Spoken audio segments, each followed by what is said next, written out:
Now, that combination, I believe, makes you a good teacher, podcaster, and a good nurse who can listen and reflect and allow people to just be themselves. It's fascinating every time you see how personality takes a form in form of career, in form of your emotional journeys. Man, that's crazy, Aditi, that you get all that, because that right there summarizes, I think, me to the T of who I am. Because you're 100% right. Hi there, welcome to Absolutely Right, the very first handwriting analysis, which means graphology based podcast show in India. My name is Aditi Surana. I am a graphologist and a high performance coach. Have you heard this? They say there are only 9 plots around which all movies, all books, all fiction is written. Can you imagine that? Which means every single plot is repeated and narrated over and over again by different authors, different imaginations about their various characters. How about people as characters?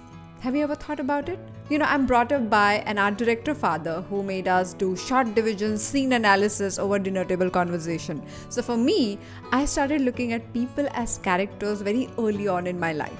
And that became my way of analyzing, understanding, and evaluating all the things that people did. Isn't it entertaining?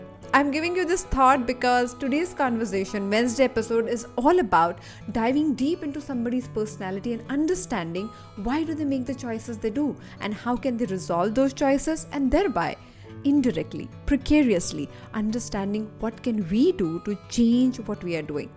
And that is my idea with our Absolutely Right Wednesday episode, where you get to experience a real-time session. Unknowingly, lots of entanglements start getting resolved and you suddenly start feeling calmer and clearer. Many listeners have told us that by now, so without further ado, let me introduce you to our guest today. Have you met multi-talented, multi-passionate people? Yeah, those who cannot be fulfilled by choosing just one career. Our guest today, Jeffery Christian, is one of those people. He started his career as a professional nurse, then thought, how about starting 2 NGOs to take my cause further? Eventually became a basketball coach for school and then college and now professional teams of athletes. And then started a podcast to spread this positivity to the next level called Life's Essential Ingredients. And finally, currently, he is working as a leadership coach where he works with people to take their performance to the next level. I cannot wait to get the conversation started. Make sure that you keep your own handwriting ready when you listen to all Absolutely Right podcast episodes, because every time I talk about some or the other handwriting stroke that can help you reveal something really deep, meaningful, and interesting about your own personality. So don't miss a chance. Cannot wait to dive deep in this conversation with Jeffery Christian on the other side. Hi, Jeff. Welcome to Absolutely Right. I remember last time when we met, I was on your podcast as a guest, and that was a wonderful, wonderful conversation we had. I'm looking forward to your questions to me based on graphology this time. So I already have your handwriting sample. I had requested you to write on a blank sheet of paper, which is unruled paper, and you have sent your sample to me. Now, what questions do you have? What do you want me to talk about today? Yes. Well, first of all, thanks for having me, Aditi. And yeah, you have made a huge impact on my life in the short time that I've gotten to know you. And like I told you before, I love reading your blogs. And I Thank you. think you have so much great insight to share with the world and to help people develop their best self. So, yeah, I'm very excited to be on your show and spend this time with you and have you kind of help me help myself so I can help others. So, my first question is a long one and a little bit of a tricky one. So Mhm. I'm 51 years old now, Mhm. and I love to do lots of things. Okay. And my main education was in nursing. I've been a Right. nurse for 29 years, and I've had the good fortune of working in a bunch of different nursing fields. Mhm. Critical care, public health, and then teaching most recently. Okay. With that said, I've also been a high school, college, and professional basketball coach. Mhm. And with that said, I've also run 2 nonprofit organizations. Wow. And I currently run one as my community service. And that's been a blessing with being a nurse is you usually would work 3 days and then you're off, so you have more time. But my question is, how does my handwriting play out in all these different roles? And I'll stop there because, and then I have a whole bunch of more questions around that question. But Sure, sure. And you also have a podcast. yeah, so, yeah, yes, and the podcast.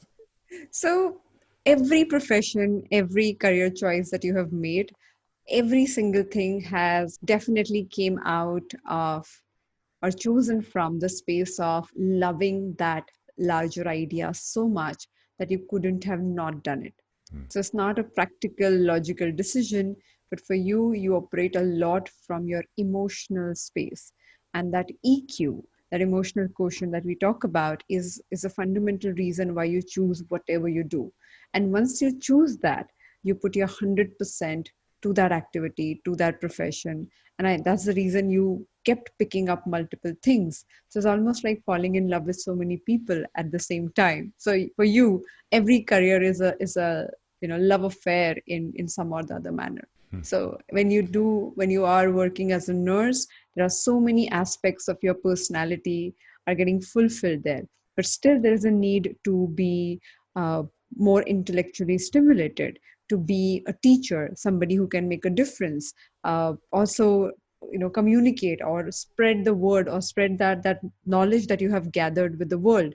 So with all different career options, you constantly picked up different choices. But if I have to look at your personality connection with it, then the fundamental idea for which you do it is your connection with yourself. And that's an emotional journey, emotional need, emotional conversation within and not outside, which is so beautiful and powerful to look at. Well, that makes me feel a little bit better because it's been. I don't think I would change my career and what I've done, especially now that I'm kind of getting towards the end of it a little bit. But it's been something that's also bothered me because I felt like I've never mastered any one thing. Just kind of been okay at doing a bunch of things. Which is And very interesting that you say this, because in handwriting, we have something called baseline. And baseline is the imaginary line on which you write when you're writing on an unruled paper. Now, in your case, if I look at your overall writing, the baseline is fairly straight. But at the same time, it has internal ups and downs in the writing. Now, both these things put together means that you have a larger clarity about where you want to go, but internally you get bored very quickly. You're a multi-passionate person. And, I believe that focus is overrated for most people. All of us can't focus. Some people are gifted with that ability to have prolonged focus, and other people do not have that ability. So in your case, engagement is where you operate from. If you're feeling stimulated, if you're feeling engaged, if you feel there is a sense of reciprocation in the activity that you're engaging with, you thrive there. But the very moment you feel there is a sort of disconnect, unlike others, you are honest about it and you do something about it. I have met so many people who live through their life without doing anything about their boredom, their disconnect, their professional apathy. They just continue being who they are. In your case, you refuse to do that. And this is where your journey may look confusing to other people, and they may look at you as a confused person. But if I look at you, I think because you were very, very honest to your emotional connect with every activity, every single profession that you chose, you wanted to stay intensely involved with it. man, how much am I going to have to pay you for those comments? And I'm kind of in awe of sitting here, and you're making me feel really good. And not that I have questioned it, but you kind of have that voice in the back of your head that kind of speaks to you a little bit, maybe not in the best way sometimes. And I think that validation that you're giving me of chasing my passion and kind of being authentic, and then if things aren't going well, just addressing it, so I can put my energy into serving others. And I guess that for me has been one of the things that probably I've just told myself that regardless of what job I was doing, that it always allowed me to live my values. And in hearing your comments makes me feel, really good about where I'm at. So thank you. And I know you're gonna tell me the truth too. And so This I is appreciate true that. too, Jeff. This is as true as it gets. Yeah, no, I'm excited. Well, that's all right. So what if I can ask just another question? What gaps do you see in my writing, of maybe some confusion or just some things that don't line up, and things that I could do better? Okay. So the first thing that comes to my mind when I look at your signature, you complete your signature and you come back to cross your T. So there is a stroke that ends it begins at the end of your signature, and then you come back almost to the half part of your surname, and then you move ahead.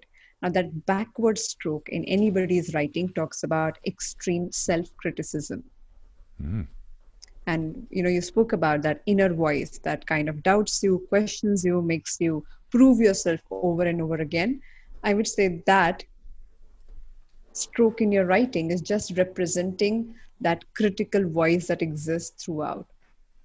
mm, And that's an important area for you to look at, because once you build that habit of being critical of yourself, every time you're doing something risky, every time you're doing something unconventional, that voice becomes stronger and stronger. mm, What I'm referring to is having a stroke that moves from right to left. mm, So in your T, and specifically in your signature, you bring that stroke back. So even for our listeners, so many times while underlying your signature or creating that underscore, people start it on the right side and go all the way to the mm, left end. Now, any stroke that goes in a reverse manner talks about your ability or your challenge of being extremely harsh when it comes to evaluating yourself, criticizing yourself, and your words are not kind. So you're so mm, kind to other people, but when it comes to criticizing yourself, you're very, very harsh. mm, And let's talk about it, okay? So many of us forget that the most important conversation we can ever have is with ourselves. So that person in our head who is evaluating and criticizing stays with us throughout our life. So when that person is unhappy, that person is critical, that person is nasty, it becomes difficult to be okay with the external choices that we make. mm. Yeah, I'm gonna agree with you for sure. But I wonder if in me, if that comes out in different ways, because I'm definitely very reflective Sure. in everything, and I try and maintain an awareness to understand how people feel and then return how I feel. And so I totally agree with you that I definitely look back at things. I don't know if I'm really hard on myself, but I wonder if that comes out in other parts of my body that perhaps is interpreting the questioning, the self-reflection, the not being kind, that voice in my head that's a little bit harsh. I wonder if that can come out in different parts of my body. I don't know I if that would makes. I would definitely pay attention to that. And yes, because you're reflective so many times, it also happens that while reflecting one particular perspective that we believe in to be true, we keep carrying that to be the final verdict in our minds. So even if we have great value system, when you constantly try to align yourself with that value system, when you go off that mandate that is self-created, you can be self-critical. Mm, mm, yeah, definitely I do that. So I'm not saying self-criticism is always about you're stupid, you're this, you're that. No, sometimes we are hard on ourselves to build a life that sounds or reflects a particular value, and it sounds the way you want it to be. And in that struggle, we become very harsh on ourselves. Yeah, yeah. No, and would an example, I mean, maybe even last night, like I was telling myself, all right, after 8 o'clock, I don't want to eat. Hmm. And so last night, though, my oldest daughter got out some frozen cookie dough Oh, and It was after 8 o'clock. And she said, here, Dad, have one of these. And I ate one, and that baby tastes good. But then after, I was like, doggone it. There you go. No, There you go. I said I wasn't going to eat that. And then, so I do kind of not beat myself up, and disappointment is too strong a word. But it definitely, that voice came into my head of like, wait a second, you said you weren't going to do that. Right. And then the opportunity arose, and my hand was the first one to be in a cookie jar. So yeah, that's more of a concrete example of what you're talking about. Exactly. So do we do that? All of us do it. We are slightly critical of ourselves every now and then. But if I find something of that sort in your handwriting, which means that dialogue is very, very strong. And when you're not necessarily looking at it objectively, it takes over. And then you do not feel as good about your choices the way you expect them to make you feel. Yeah. So what do I do about it?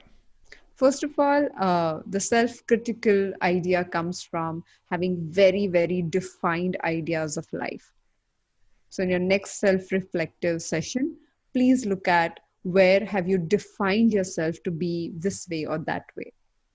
And I say this because, when I study personalities, I have come to realize that personality is a process.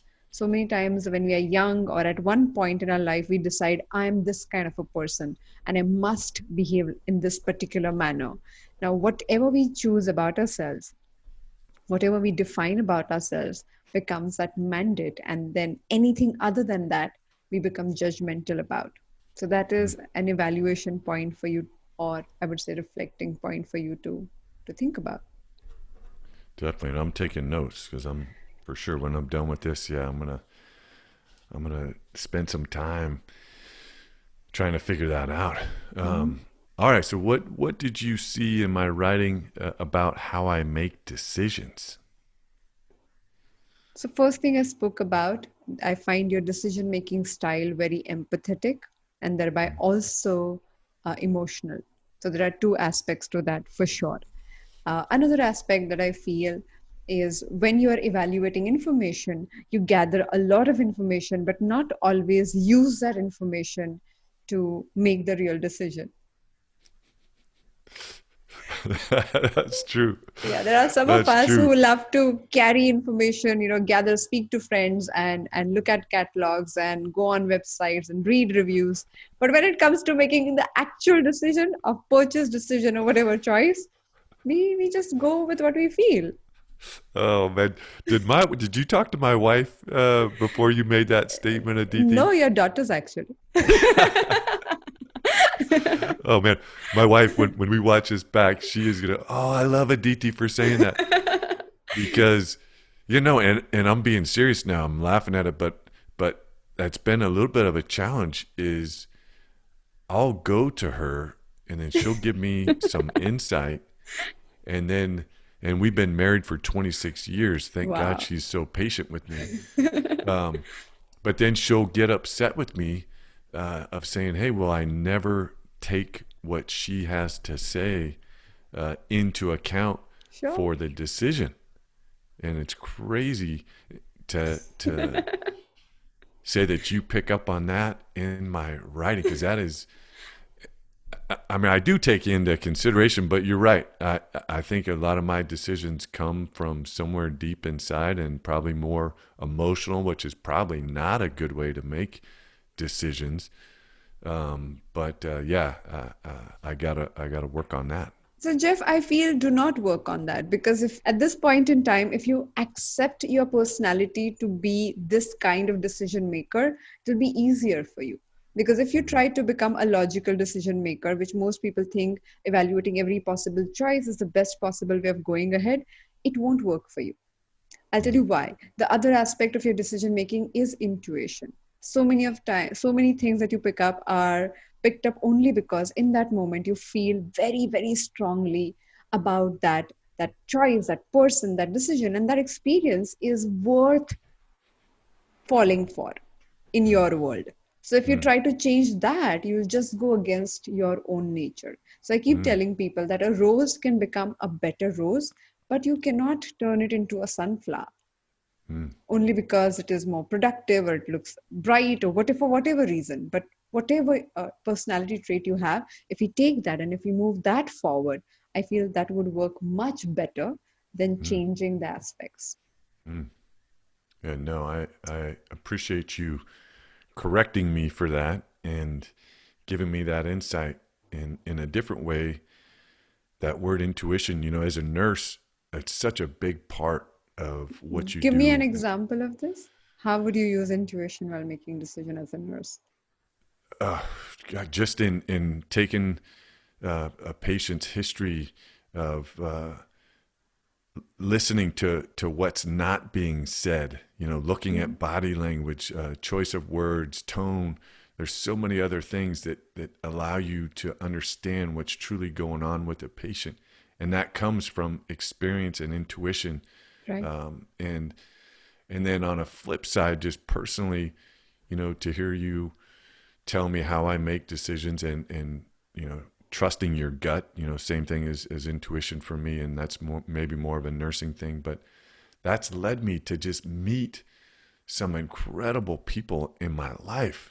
And I love, even though I think I'm a quiet person, but I love to meet people because I feel like they can help me help myself and help others. And I think that taking some of the fabric of who they are, and I've been able to deeply connect with people, on an airplane, Wow. sitting there on a flight and sitting there crying with the person that I'm sitting next to, and just having life-changing conversations and just being able to grab that moment and share it and then appreciate it and then to move on to the next thing.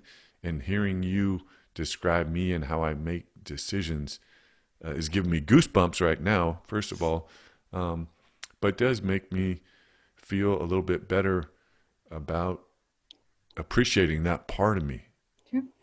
and not trying to change it, and maybe communicating that to my wife so she could kind of see that, all right, this is how Jeff makes his decisions. And, I'm also going to take on that point that you made about communication. So most of the time when we understand communication, we either put ourselves as extroverts or introverts. In your case, your handwriting tilts towards the left, or it is straight most of the time, talking about your introvert nature and your reflective behavior. Whereas your signature shows very large size in the writing. So it is a little different than your normal handwriting because it is a larger signature. The communication or reaching out to people or being noticed, or the whole larger persona comes naturally to you when you are in public. And that contradiction creates the exact behavior that you described right now, where you're very reflective, very quiet, but at the same time you can connect, talk, really reach out to people very easily. Now that combination, I believe, makes you a good teacher, podcaster, and a good nurse who can listen and reflect and allow people to just be themselves. It's so beautiful. Like, it's fascinating every time you see how personality takes a form in form of career, in form of your emotional journeys and relationships. It's just so beautiful. man, that's crazy, Aditi, that you get all that, because that right there summarizes, I think, me to the T of who I am. Because you're 100% right. If I have my choice to go to a party or sit at home and relax and read a good book, I'm sitting at home, relaxing and reading a good book. With that said, on the podcast, coaching, Yeah. nursing, teaching, I feel like, I'm the same person, but I feel like I take on a different personality to allow me to connect deeply with people and to serve others. I don't even know if this is making sense. It But does completely. And yeah, this yeah. is where knowing and understanding who you are is so important, because otherwise we stand in one area and question the other. And you're like, but if Mm, I am an introvert, how am I behaving like this? If I'm an extrovert, how can I do that? But when you accept, and I feel graphology is a great tool to accept oneself and see the nuances, like see all the flawed areas of our personality and then embrace it. Because the most important part of this conversation is being able to embrace yourself for all the the so-called imperfections that you're built with, and then make the most of it, because that's the game, right? Like we are gifted some parts of our personality, and then we nurture and craft others. And the whole idea of having the play of both of them going on is where we make our life choices. Man, I'm so glad that I'm taking this time, that you've given me the time to take these steps, because yeah, I've been I have some health challenges going on right now where I'm not working as a professor. I'm actually going out on early disability retirement, and I'm okay. I just have, being tall, it's been challenging on my body, and so I have some pain issues and some other issues which I don't want to get into with you. That's not the intent of this show. But I've been searching for kind of what's next. I've unfortunately or fortunately have had these careers all at the same time, where I've been in a position to serve others and make these deep connections, which has fulfilled me tremendously. I feel like I'm 51, but I feel like I've already lived a life of someone that's 102.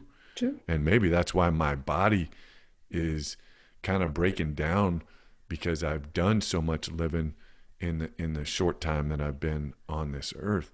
But to be honest, I'm struggling with kind of, what am I to do now?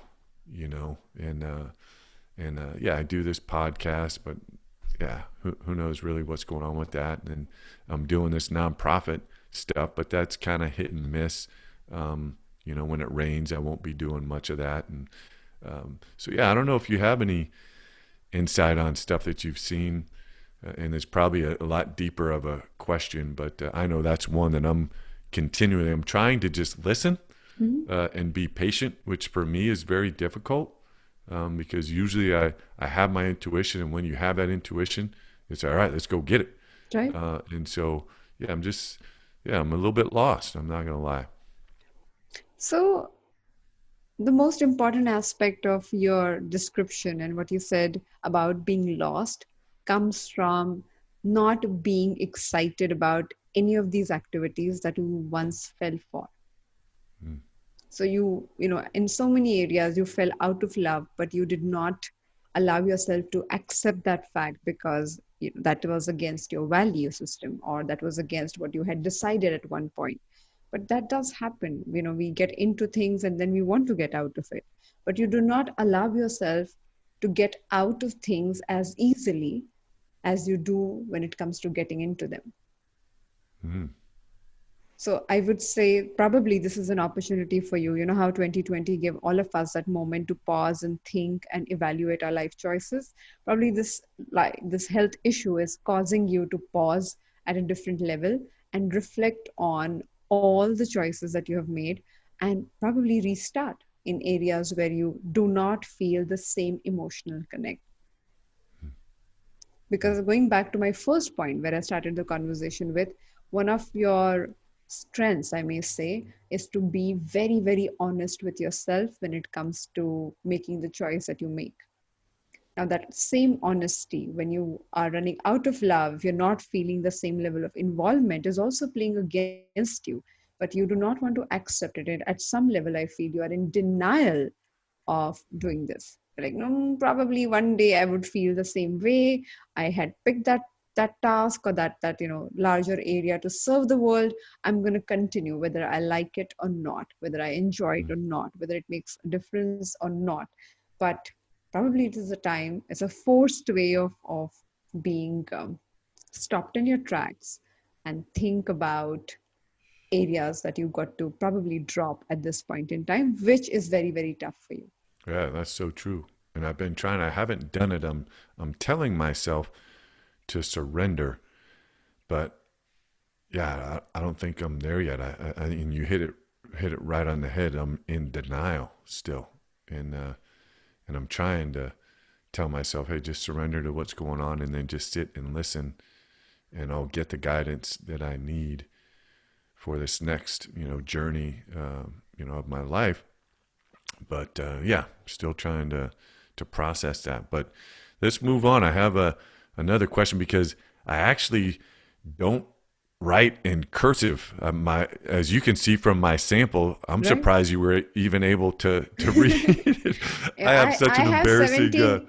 17 years behind me. That's why I can read handwritings, but I agree Oh with you. man, I have such an embarrassing story. We were at a friend's high school graduation, and I like to go deep. I feel like I have one shot with people, Uh-huh. and so I'm going to put my heart out there. That's Right. just how I do it. And so I wrote this meaningful card, and unfortunately, his dad died. He was one of my best Oh, friends, and so I wanted to give him a really heartfelt message. And there was probably about 50 people at the party, and unfortunately, his mom says, "Hey, go get all the cards and your gifts, and let's open them up."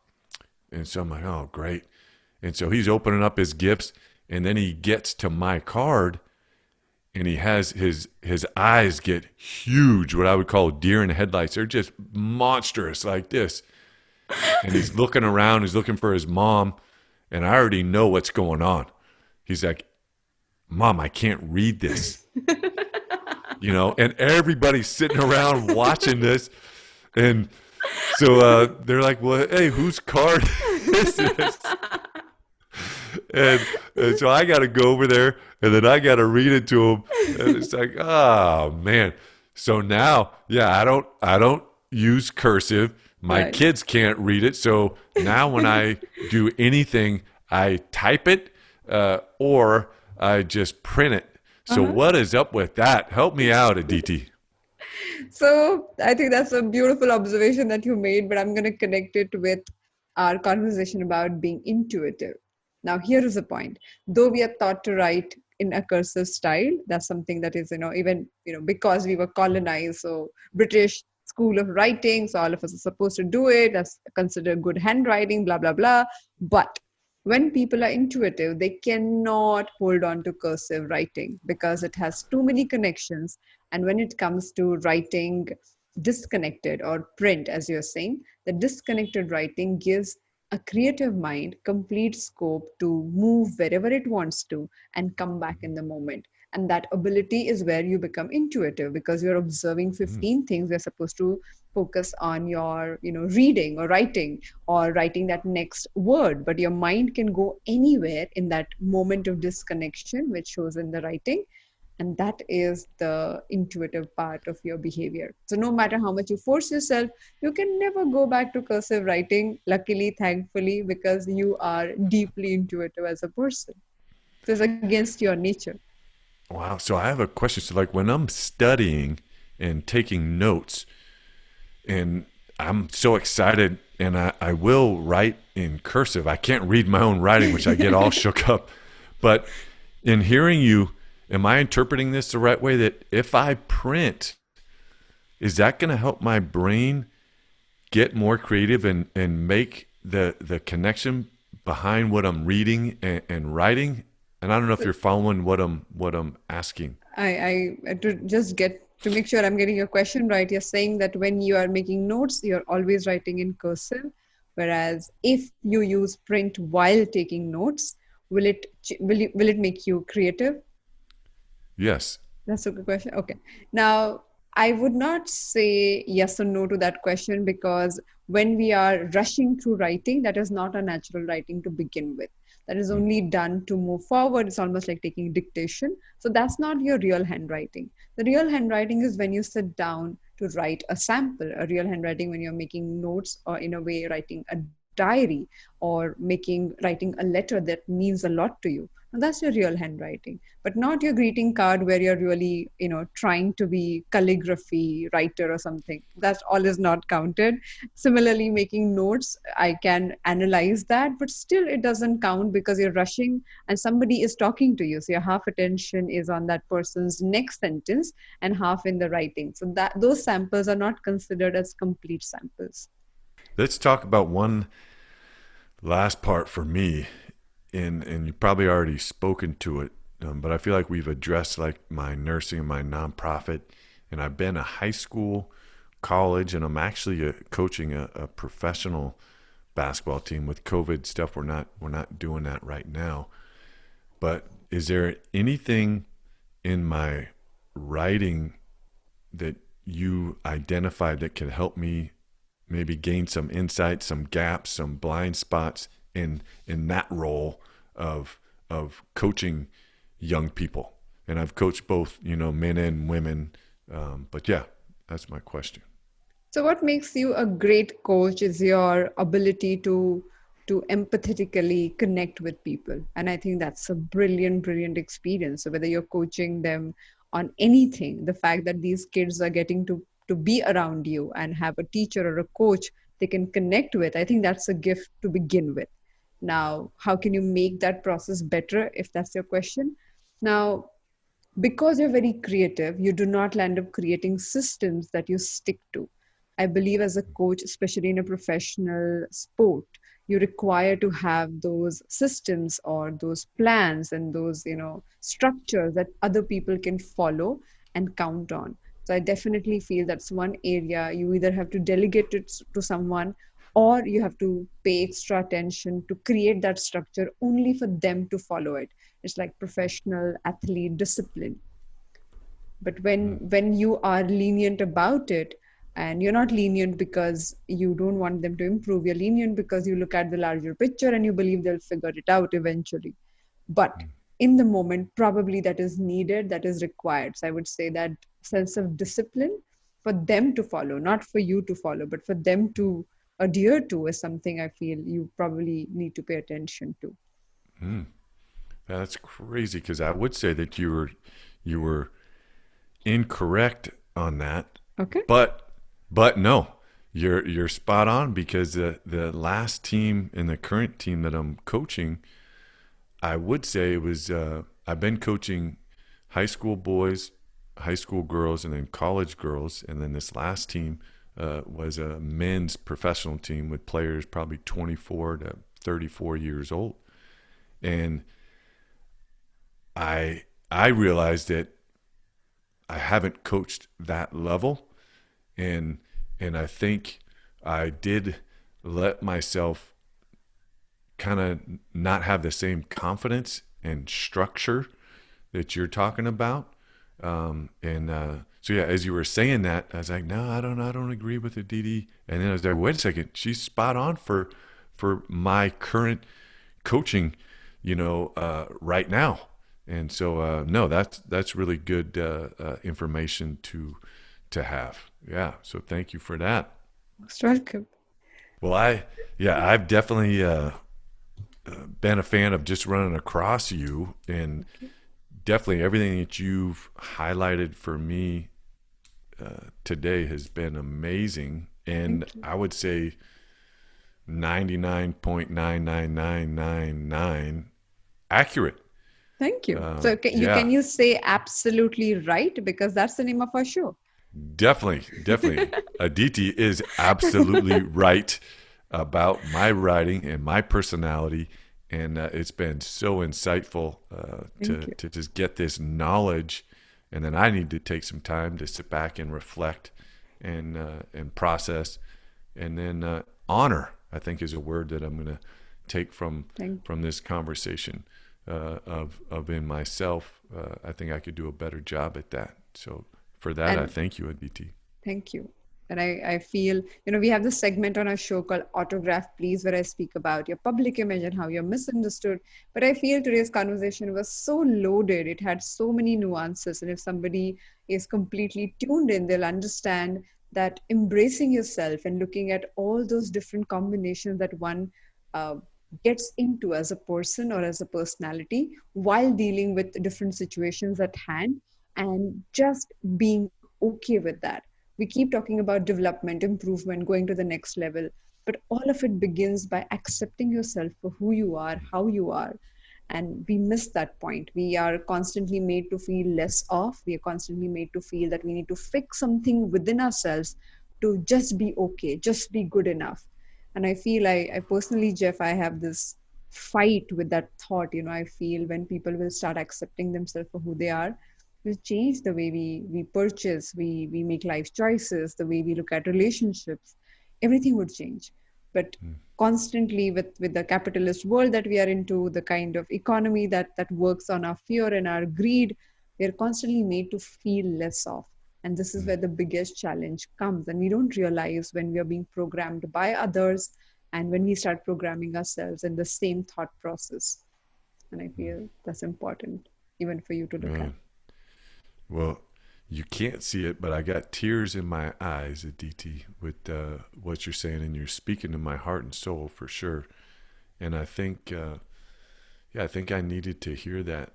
And again, I think honor is just the best word that I'm going to take away from this of your insight, allowing me to accept who I am, what's going on, the circumstance of which I'm living, and then just to tell myself that, hey, that is enough, and then to share that person, Yep. with the world, one smile, one kind word, and in my case, one slice of pizza. I can't wait till you get to come, and you better come out this way, Aditi, because we got to have some pizza together. Done. So yes, Yeah. looking forward to it. Just let the COVID get over. Let the travel be normalized, and I will come and see you soon. Yes. Well, Thank you thank you so so much, much. Aditi. Thank you so much for being on the show. Thank you so much for opening up and being so vulnerable. I feel that's so powerful. Thank you. Yeah. Thank you, and I will look forward to when our paths cross again. Until then, I'm your number one fan. I have told so many people about you, your flow of thought, your blog. I have a cousin in Japan who's a big fan of what you're doing So now. sweet. Yep. And I can't wait till the rest of the world, and it's just a matter of time. And I know I told you this in one of the platforms, but till they get to know the amazing person that you are and the insight that you have, and helping all of us truly see each other, honor each other, and be the best version that we can be of ourselves. And you're huge in my life and helping me do that. So thank you so much for that, and thank you for having me on the show. Thank you so much, Jeff. Thank you for your kind words. It was so kind on his part to really say everything that he did. It is such an honor, to walk into somebody's inner corners of their heart, their emotions, their personality, and comment about things that they have never ever shared with anybody. It's a privilege. And every time I do any sort of handwriting analysis and talk to people about their journeys, I feel as if some stranger is inviting me into their house and letting me really figure out what they can do to make it better. It is a privilege. Thank you so much for joining me today on this episode of Absolutely Right. If you want to know more about our upcoming graphology classes, which is Graphology Masterclass, or you want to book an appointment with me, or use graphotherapy to make your life better, to solve the problems that you have been kind of dealing with for the longest time, you can visit the website aditisurana.com. For any further question, you can write to me at write@aditisurana.com. If you like the conversation, go ahead, share this discussion with anybody who can get benefited by it. You can like, share, subscribe the YouTube channel Aditi Surana. You can find me on Instagram. Again, the handle is Aditi Surana. And if you're a podcast listener, please take a moment to rate and comment the podcast so that other people can discover us easily. That would be of great help. Thank you so much again for joining me on this episode of Absolutely Right. I'll see you on Friday. Till then, happy writing.